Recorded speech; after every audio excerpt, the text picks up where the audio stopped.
Hello everybody, it's the Historical Gamer once again, and today we are going to be taking a first look, kind of, at Knights of Honor 2 Sovereign, or Knights of Honor Sovereign 2.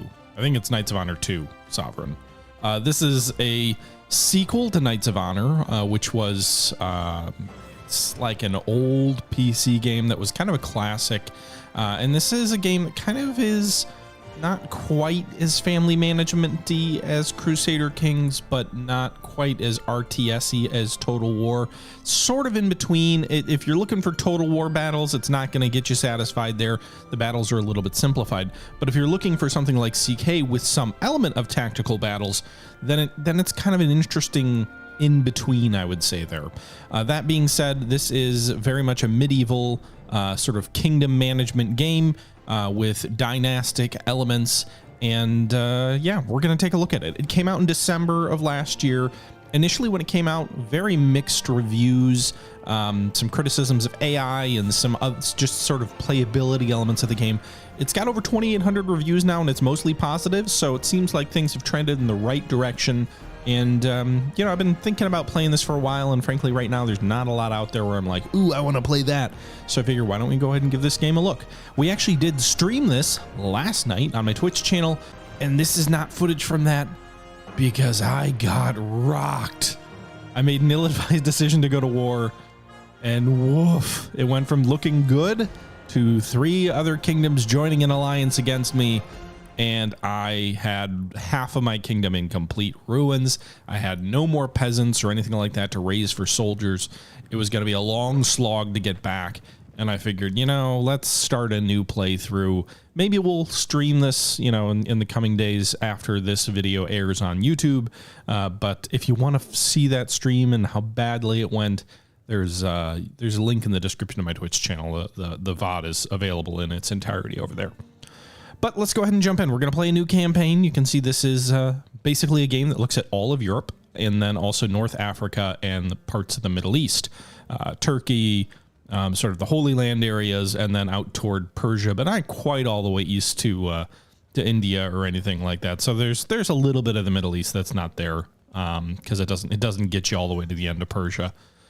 Yeah, you can see there are kingdoms on this map. This is similar-ish to Crusader Kings, as I said, but the difference is you are primarily ruling kingdoms.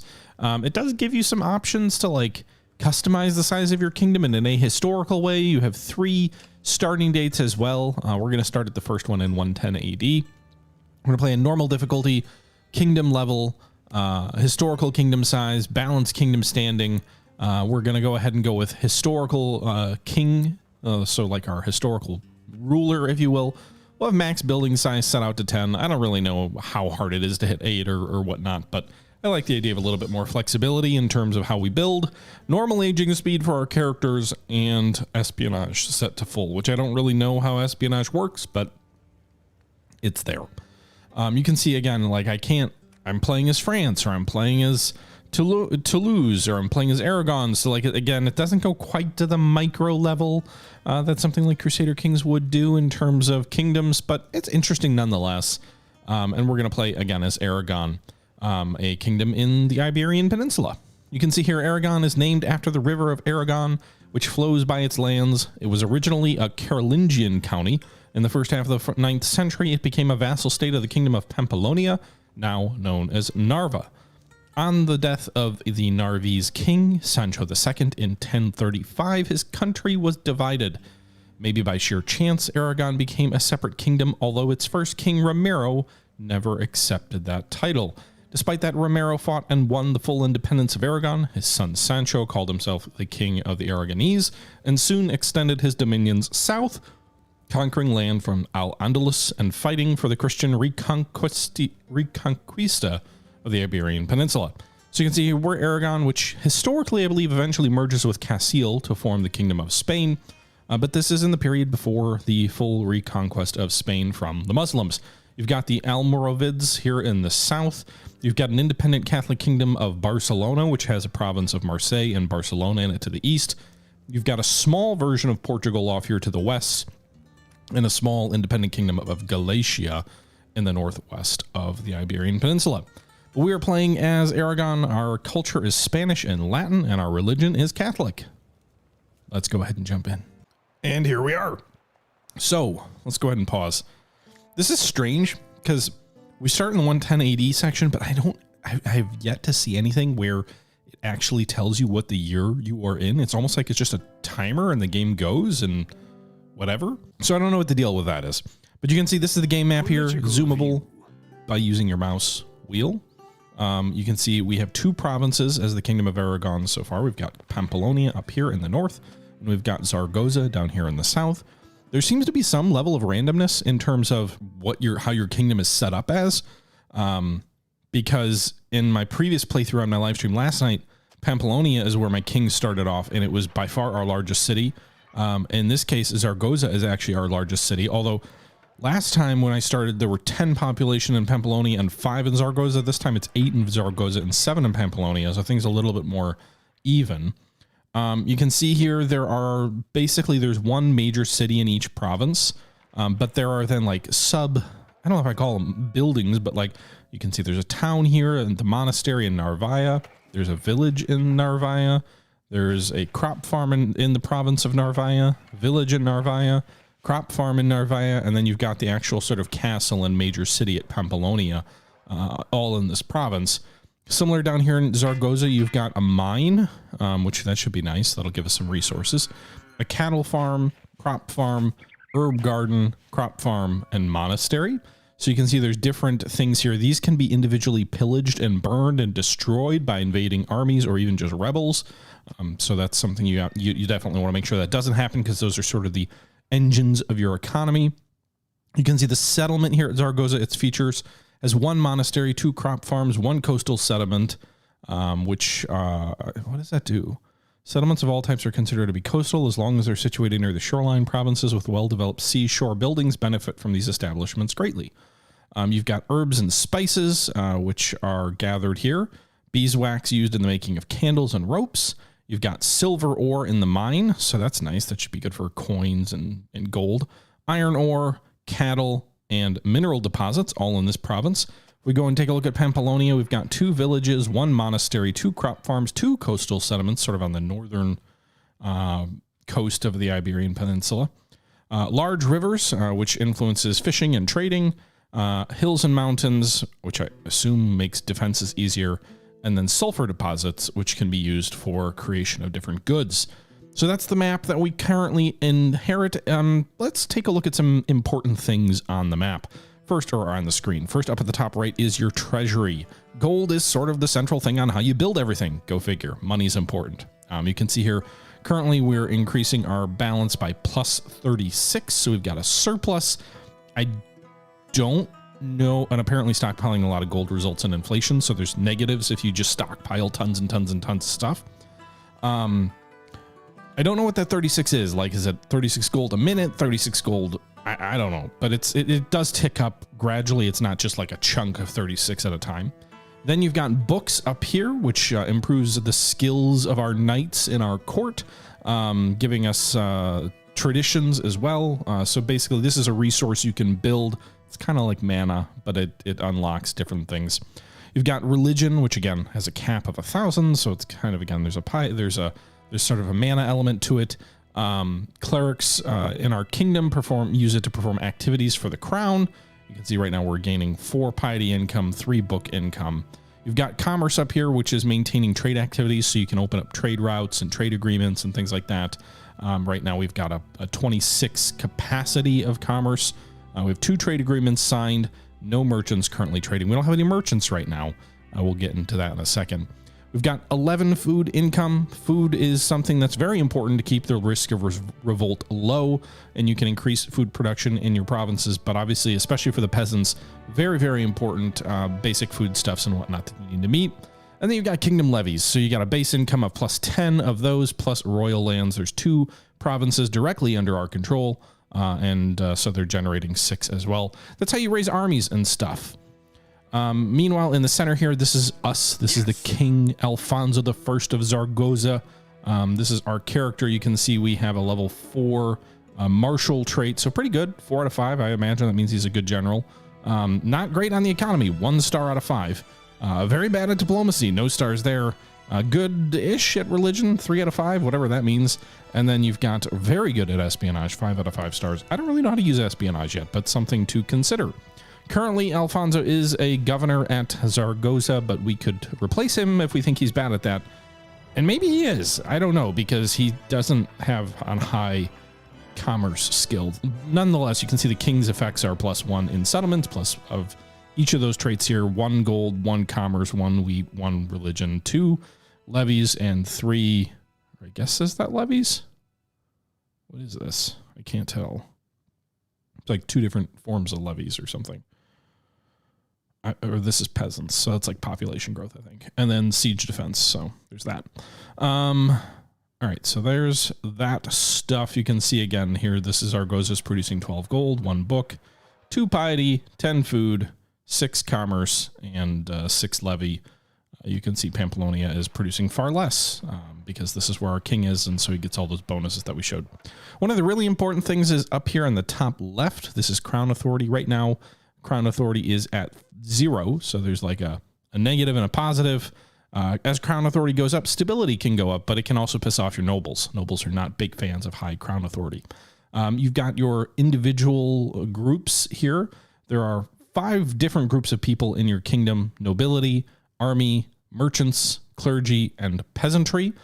The higher their opinion of you, the better for your country's stability, and stability influences economic performance, growth rates, things like that. Also, I believe it influences the likelihood that like rebels might rise up against you, or maybe one of your provinces will pledge its loyalty to another kingdom. Those kind of things can happen. So you do want to balance the different interest groups' opinion of you. And then kind of in the lower left-hand corner, well, actually, if we click on our flag, you can see this is us. We're King Alfonso I. Doesn't tell me my age, but characters do age out. So I don't really know. I don't know how old I am, but I am King Alfonso I. This is me, ruler and family politics. We are married to Queen Eurycia.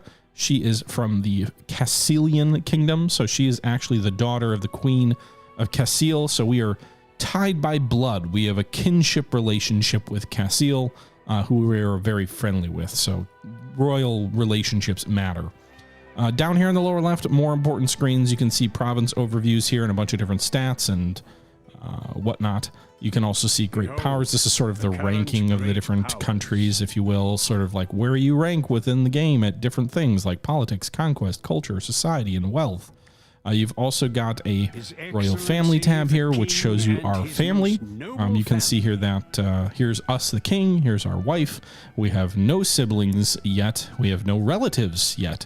So the game starts very bare bones there, but hopefully our queen will give us many heirs from which to expand our rule. You can also use, I think this is where you like use books and gold to adopt traditions within your family. Maybe it makes you better archers, assassins, negotiators, you know, different things like that. All these different kind of traits that you can level up and whatnot. And again, that's where you spend some of those book resources, but also gold, because gold is used pretty much for everything. Royal libraries down here, basically just like a Wikipedia manual type thing. Kingdom advantages, so like this is where you can get different bonuses and whatnot if you produce different types of goods, I believe is kind of the core of this, how this works. So like there's 8 different sections here that your kingdom can get advantages in: abundance, mercantilism, masonry, progress, enlightenment, prosperity, war, and discovery. And then like if you hover over this, you can see salted fish. So like if you have salted fish, that can kind of fill up the ability to get this abundance tab. How do you get the salted fish? Well, you have to have a fish market in one of your harbors. So we can't do that because we don't have fish markets. But eventually we could do that. Or you could have meat, which would be produced by cattle or sheep. We do have cattle, so we can produce meat in Zaragoza, but we don't have. I don't know if we have to have all of these things. Like, do we have? It says sheep or But so like this one's lit up, presumably because we produce meat. So I guess maybe you have to produce all these things for the abundance thing to give you an advantage. But I'm not sure. I'm kind of new to this, guys. So this is very much a first look. And then you've got friends and wars and allies and stuff like that down here. So much more simplified sort of user interface, or maybe not simplified, but a more streamlined or bare bones user interface than something like Crusader Kings. Who do we have trade agreements with, by the way? have one with Barcelona? It's kind of like Crusader Kings, though, where when you click on a flag, it pulls up the royal family from that individual country. We do not have a trade agreement with Barcelona, so maybe we would want to build one. But you can see, just click on your own country, click on your flag, and you can see we are friends with the Almoravids and Barcelona. We are viewing the Toulouse as a threat, and we are kin with the Castilians. No formal allies, enemies, or vassals at the moment. Also, one other thing up here. There are positions. I don't know if this is like technically our court, but these are like our knights. So you can see we could have up to 8 knights in our kingdom. You click here if you want to hire one. So you can actually just hire a knight by spending gold. You can have a marshal who can lead armies on the battlefield and be an effective commander. You can hire a merchant who's better at like trade deals, and they can actually run and open trade deals to give you more gold. You can hire a diplomat who's good at negotiating. I believe also they help with governing different provinces. Clerics do religious stuff, and spies do spy stuff. And they all cost gold to hire and to join your individual group. What I don't know is your children age, like if you have a son, if they fall into here or if they're like separate from that. I'm not sure. But yeah, that's the game. Let's go ahead and start building some stuff, I guess. We've been going for 15 minutes, so we haven't actually started really playing yet. So let's go to Zaragoza first. These are the building sections down here. We'll talk about armies when it comes to it, but we can build up to 10 buildings in theory. We do have to spend 2,000 gold to expand a town or a province beyond 4 buildings. So you can't just build infinite structures. There's a limit of 10, which we set in the initial settings, and then it also costs money to build beyond 4. We're going to go ahead and build a building here in Zaragoza. You can see we've got different options. There are 4 sections that every single province has: military, population, religion, and farming. And then each province has different sort of resource buildings down here. So like we can do metalworking because we have a mine, or we can do silver smelting because we have a mine, but silver smelting costs 3,700 gold, and we currently only have 1,400. Can also do mineral trade because we've got minerals in this province, but again, we don't have enough gold to do that. It does produce a good amount of gold and commerce capability, so something to keep in mind. Silver smelting also does a good amount. Metalworking produces iron for that goods screen, produces more building capability and more commerce. We don't have enough money for that. Cattle farming does produce food, which is good because food is important. If you don't produce enough food, then it hurts your population. The cattle farm produces draft oxen, meat. I guess when coupled with different upgrades, it can produce cheese, leather, or sausages. So that's probably something that your people would like, is having a variety of food. Herb gardens produce cash, I guess. It's just spices. So those are 2 different things we can build here. If we look at Pampellonia, actually, we can build different things here. So we can build hill forts, which add to siege defense. We can build river trade because we've got that large river trade. We can build irrigation. What does that do? Increases food production. And we can do sulfur trade, which increases money and commerce as well. First things first, let's make sure that we're secure in our food resources, but also improve our trade. So we're going to build a market square. It's going to cost 460 gold. Actually, I think I'm just going to build a market square in both. Like, I probably want a market square in both, right? I also want a barracks because right now we can only build really basic infantry, but I don't have the gold to do that right now. So let's build a market square in both of our provinces. You can see that used up about half or about 2/3 of our gold. And now we've got these little icons here, which show us how the construction is going. We'll pause, and you'll see these fill up in green. And the stuff builds pretty quick. It's a pretty fast-paced game in terms of like how quickly things unfold. So that's something that's interesting to take into account. I'm not going to build the same buildings in every province. Obviously, I want some of the better buildings or more unique buildings, but I do think having the commerce building or the market building is important in most provinces because it does things that really help your happiness. Like you can add an inn upgrade, which will improve the happiness of your people, and other things like that to help your economy, especially early when the economy is a little bit more shaky. Additionally, I think we're going to hire a knight. We're going to go ahead and hire a merchant for 200 gold. Disposal, my lord. 4 merchants have arrived, so there's some merchants arriving in our kingdom. We don't have any merchants right now. Actually, we just bought one. It's Count Galindo. So we can go ahead and we've got him. We're going to go ahead and assign him to be the governor of Pampalonia. So every one of our provinces will have a governor. And then meanwhile, while he's doing a governorship, he can also start a trade route. So you can see we can open a trade route with, we have trade agreements with the Almoravids and the Castilians. If we spend 50 gold and 10 commerce, we can generate plus 19 gold from our trade agreement with Castile, or 14 with the Almoravids, and that can expand and get bigger and more lucrative over time. But we're going to go ahead and do Castile. We're family with them, so I think it's safe to have a trade agreement with them. And it takes some time. You can see the progress bar up here till it's complete. But he's also going to govern Pampalonia, which also help our resources. I'm assuming, you know, the Count being a governor is a good thing. Presumably, he would know how to run the economy, being a merchant. All right, so we built those inns, if you will. So we're also going to go ahead and see if there's anything we can upgrade. Scribe's office builds more books and money. Inns make people happy and also increase the workers. I think I'd rather do the inns, but I don't have quite enough money to upgrade that yet. Our trade route is established. All right. So he's opened the trade route. You know, you can see our royal treasury is growing much more rapidly. Pampalonia also slightly richer. You can see now that we've got a governor here.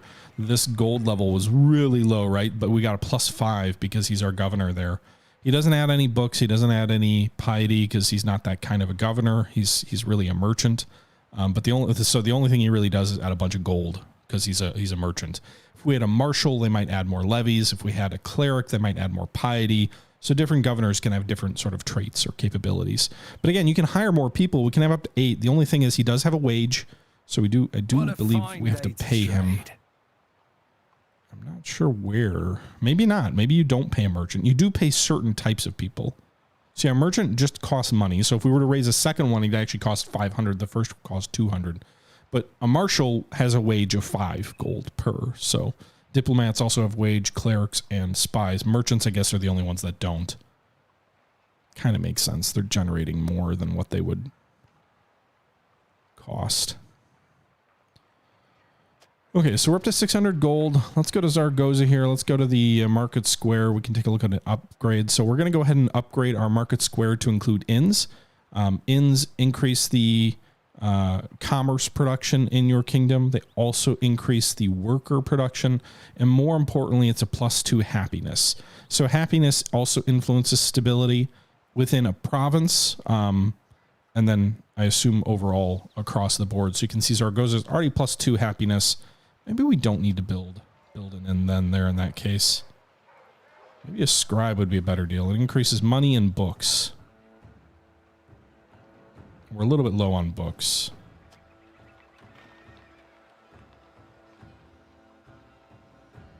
So we'll do that. And the upgrades don't influence the building cap, so I see no reason why not to upgrade everything you can.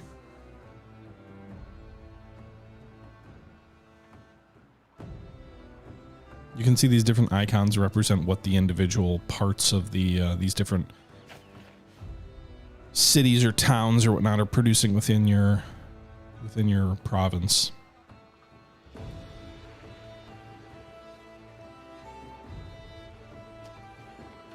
So we're at 350.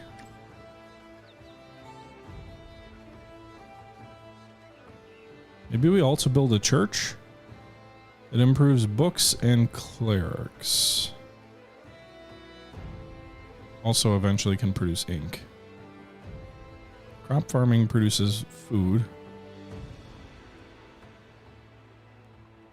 Not sure. What does the village militia do for you? Levies? Sire, we have completed an upgrade. I think barracks would be more important.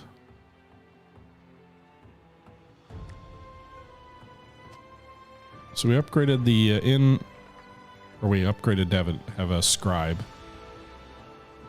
So you can see our gold is going up a little bit. Castile demands that we attack the Almoravids. They're much more powerful than me. I'm not ready to go to war yet. It'll probably hurt my relationship with Cassiel. They're still friendly with me though.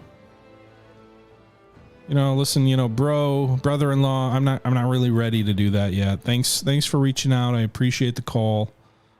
Always love our chats, but at the moment we are not ready to go to war. We are literally just getting started. So maybe next time, basically, what we just told him. What's this guy doing with the trade routes again? At your service, sire. I don't know if The there's any. queen has given birth to a healthy prince. Ooh, we got a prince. So our son was born. He will be the ruler one day. He'll be the new king of Aragon. He looks to have very good warfare traits, 4, even better religious traits, and pretty solid diplomacy traits. Not good at economics and not great at espionage.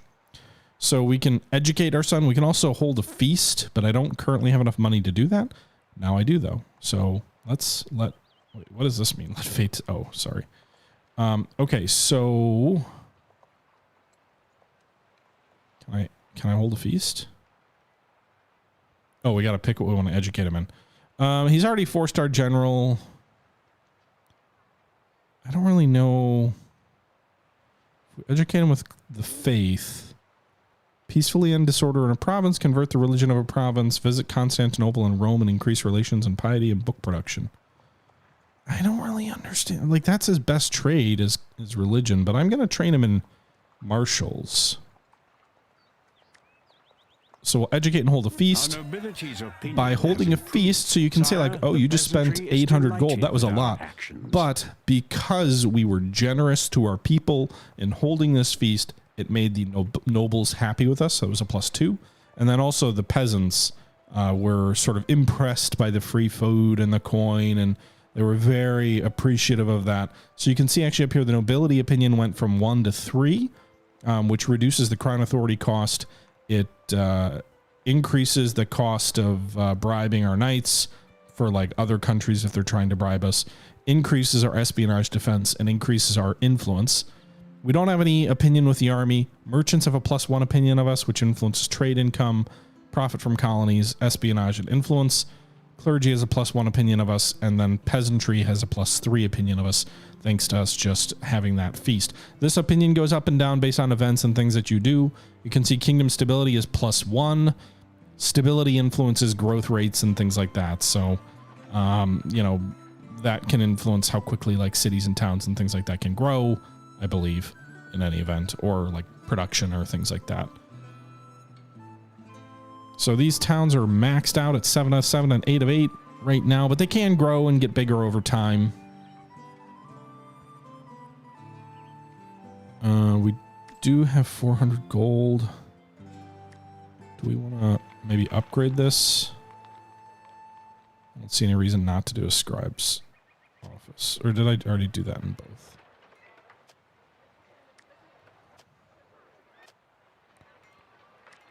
Did I already do that in both? I remember doing it in one. Or is this for all of them?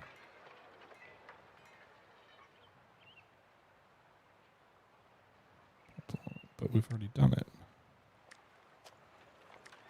I guess we already did it. Okay. We can make our people real happy if we get an inn, but I don't quite have enough gold. I will in a sec.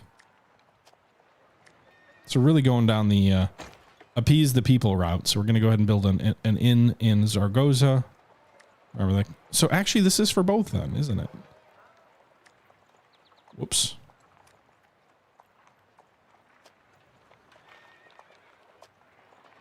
It is. So that's an upgrade for all markets. Interesting. That is not how I thought that worked.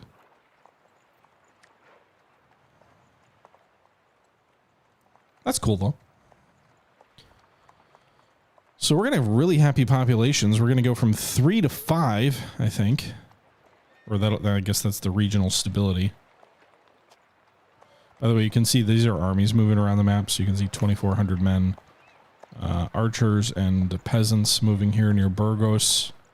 You've got merchants or trade moving around. You've got you know, you can see the indicators here. I do like how when you invade a province, you can plunder individual resource centers. That's actually kind of a cool little more granular thing than what you see in like Crusader Kings. I really do like that capability or that feature.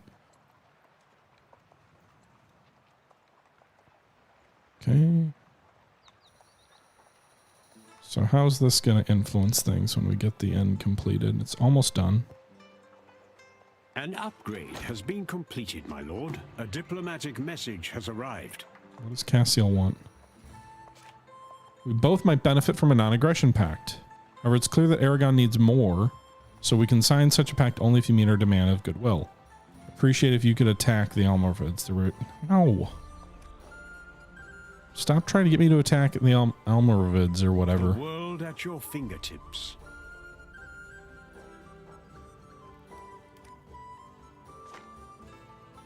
Okay, so we've got +5 happiness. Or stability, I guess, +4 happiness. Which actually has resulted in both Pamplona and Zaragoza expanding. So you can see they're going from 8 workers to 10. And you can see there's a little progress bar here at how quickly they can grow.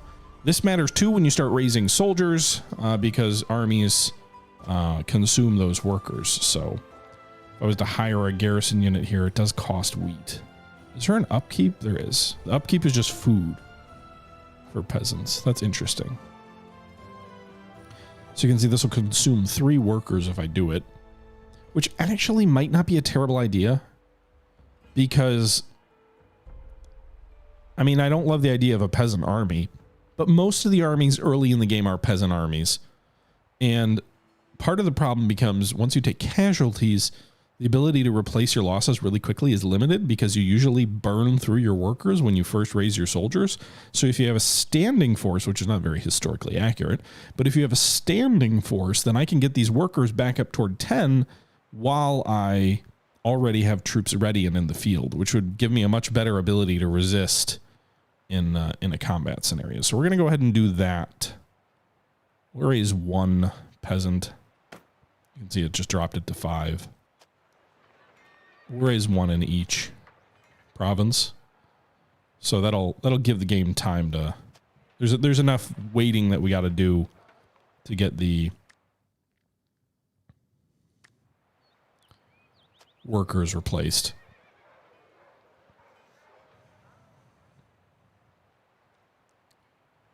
All right, so we're working on that gold. Sire, we've received a letter from the Pope. Funding for crusade demanded. Hard times befall us, King Alfonso I, but we have to stay together and strong with the aid of God. We will prevail. A crusade will march against the heathens, but we must all support it, and your part is 800 gold. So we will appease the Pope and agree to give him 800 gold. Right now we have no positive or negative relations. It's pretty neutral with the Pope. We go ahead and add 800 gold. It improves our clergy relationship by +1. And I'm assuming it also improves the relationship that we have with the Pope. Who's this? Political view. Yep, so he trusts us now. So our relationship is trusting with the Pope because we just gave him a big chunk of cash. So, you know, there's things, obviously it's like kind of, you don't want to, also you don't necessarily want to stockpile too much money because it will increase inflation, but something to consider. Victory conditions, by the way, up here, uniting Spain. So if we take all these provinces and we are Catholic, then that's a major objective.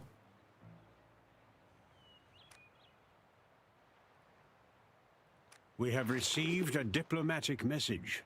Oh, I'm not going to attack them either. So they like me, but I'm not going to attack my family. So the Almoravids and Castiel really going at it with each other. I would like to take some of those lands and expand my kingdom, but right now I don't have the strength to do that. They can raise armies of like 6,000, and I can't raise much more than 3,000 right now. But you can see here the workers are being replaced. Growth rate's 106%.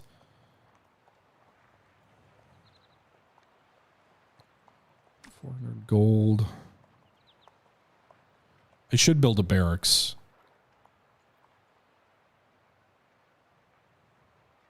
There's other things I should be building as well, but I do think a barracks is probably the next thing on my list to do. But yeah, so this is like, there are things to do, but it's also kind of a opportunity to expand our trade relations with Castile. So because of our merchant Galindo, he's got the ability to expand our trade, which will improve our trade route from a small trade route to a medium trade route. It'll cost us 100 gold and 10 merchant or commerce abilities, but it'll improve our income from the route. So we'll go ahead and expand the trade. Money well spent. Where are these guys going? They better not be coming into my land. They are. What are they doing? They're entering neutral Aragonese territory. Okay, so they entered our territory briefly. Given birth to a beautiful princess. Great. We now have a Your princess. wisest of rulers and So his Princess king. Alonso and Prince Alonso and Princess We've Elizabeth. pleased our merchants, sire. We will be rich in no time. I don't have the money to hold a feast yet. The expansion of the trade route was successful. That increases the merchant's opinion of us to a +2. I'm sure the army would be happy if we were to like hire a knight or something or a marshal. Maybe that's something we should consider doing. I would like to hold a feast. So like I'm spending all this money on other things, but I would like to hold a feast. That'll make my people happy with me. So we're going to see if we can keep this open for a little bit longer until we've got enough cash to go ahead and do that. Although it is delaying my expanding of my my provinces.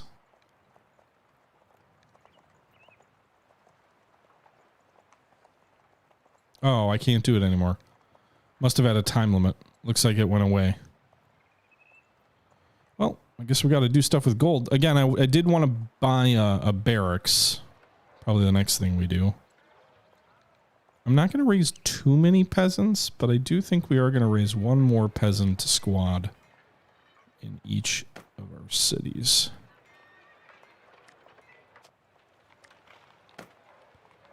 So we'll keep trying to grow this province. Again, there is an upkeep cost for food. So you can see here we're producing 18 food right now. We've got 4 garrison consuming that. So it's a net of 14 right now. My blade is sharp. Yes. How may I serve you? Don't look like I can upgrade any of his trait set. Oh, wait, here we can. So let's do this. What do we do with our character order? We can give him cavalry tactics. That'll result in, I guess, better cavalry performance. Spends 200 book. Navigation. I'm not going to be on ships, probably. Siegecraft. That would be interesting. Or laws.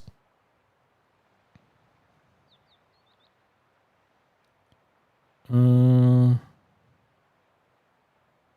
do Siegecraft. My knowledge has increased. So you can see we just spent the one thing on Siegecraft level 3. Siegecraft trait. We could actually get another trait too.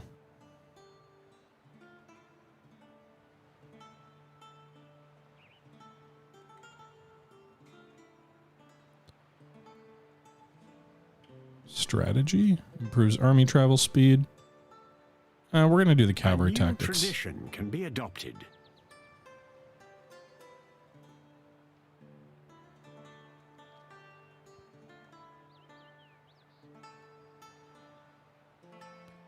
An iron fist or stewardship. Well, we'll hold off on spending more of that stuff.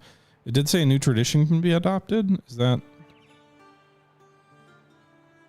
Sire, down here? So we can do present to traditions. you the royal family. I don't have enough books to do it, but eventually. So you can see that's like what you spend your At books your on. We can actually give service, traits sire. to this steward right now. +2 crop farms. Or 100 faster recovery of burned settlements. Probably that. Well, we'll do bargain. Eat Each book read means more profits. And then trading. Oh, I don't have enough books to do it. But you can see that's like how you upgrade your different characters. Okay. All right, so we're up to 1,400 gold. So what I'm going to do here is I'm going to build a barracks. I've got enough to do that. So we can build better units. So we'll go ahead and spend 1,400 gold to build a barracks in Zaragoza, which I guess is kind of our capital. And do that. It's kind of a big spending of money when we're not actually fighting wars right now, but I think it'll be worthwhile. +8, +2 for governor, +1 for kingdom stability, +5 for happiness. My people are just thrilled. So we can actually build better units than just, peasants once that's completed. A diplomatic message has arrived. Castile wants me to join their war. I need more armies to have a chance of defeating the Almoravids. Do we do it? Do we join them? They are our kins. How's the war going for them? 3,200 man army, march it around their territory. We caught a spy, but he slipped past our guards. An English spy? What are the English doing around here? Let me think. So right now we can see there's armies maneuvering in Castile. There's a timer on this too that we can think. But it looks like they are pillaging Toledo right now. They're pillaging this, whatever this is, this farm down here. I do worry about their strength relative to us. Again, they've got 600 men in this force. I haven't built my barracks yet. Like, I'm not really ready to go to war yet. And honestly, if Castile's weakened a little bit, although they got a 3,600 men here, I do feel like if we let them go to war and maybe take a province or two out of Castile, it'll give me an opportunity of growing a little bit more. Of course, if they get too strong, that's not great either. Meanwhile, we did build the barracks. I can't purchase anything new until I upgrade some stuff. So we need 700 gold to build swordsmith, which allows us to build swordsmen. We could do spearmen, which are cheaper. They're good against cavalry, less good against infantry. Fletchers, I assume those are like archers. Siege workshops, town guard. I want to do the swordsmith. We're going to do swordsmith. So we're building a swordsmith at Zaragoza. We will only be able to build those special units at Zaragoza, by the way, unless we build a barracks at Pamplona as well. 6,000 soldiers. Like, I can't compete with that. Even if you've got like 4,000 in Castile, like, I don't know what you want me to do. What's the army makeup here? They've got peasants, peasants, peasants. So it's a pretty basic army. In terms of quality, we might be able to get, like, if we had swordsmen, we might be able to do well. But I also don't know if, like, if I join their war on their side, do I get to take any of the provinces, or do they go to the actual war owner? I feel like they'd go to the war owner. Of course, abandoning my kin could be bad as well politically. Right now, they're friendly with us. But actually, so are the Almoravids. So they burned this settlement, as you can see here, and now they're moving on to other things. This 3,000 block man's going to attack this whatever, and the other army just marched away. Running out of time to join their war.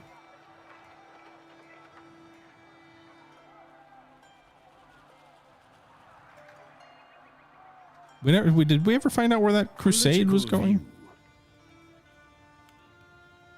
So they got 1,300 and 4,400. So, I mean, they might be able to hold their own, but it looks like it's a near-run thing.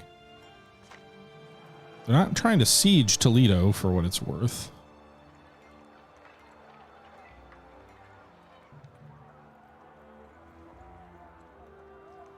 All right, we're almost out of time here. My people are very happy. Let's see what we can do money-wise with raising new troops once these swordsmiths are done building.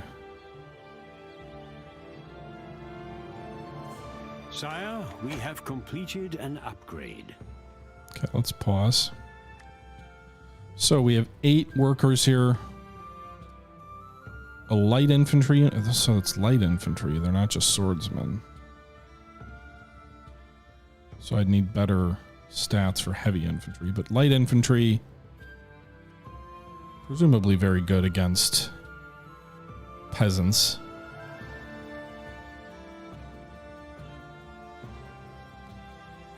$200 gold per unit. They have an upkeep of food. Again, so all these units apparently are just the food is the upkeep. I'm assuming different types of units might have gold. It all looks like it's wheat. So like I don't see a reason not to purchase them right away. And they just instantly construct. So I could build 2 of them instantly.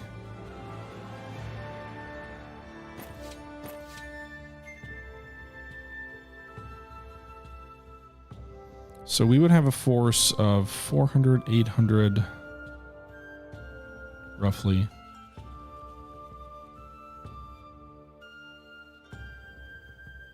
$1,000. So about 2,000, just shy of 2,000 men.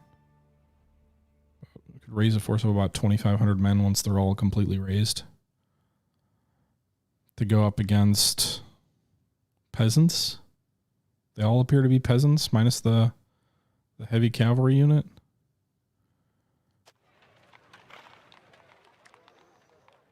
Buying a Fletcher's might have been a better use of my money.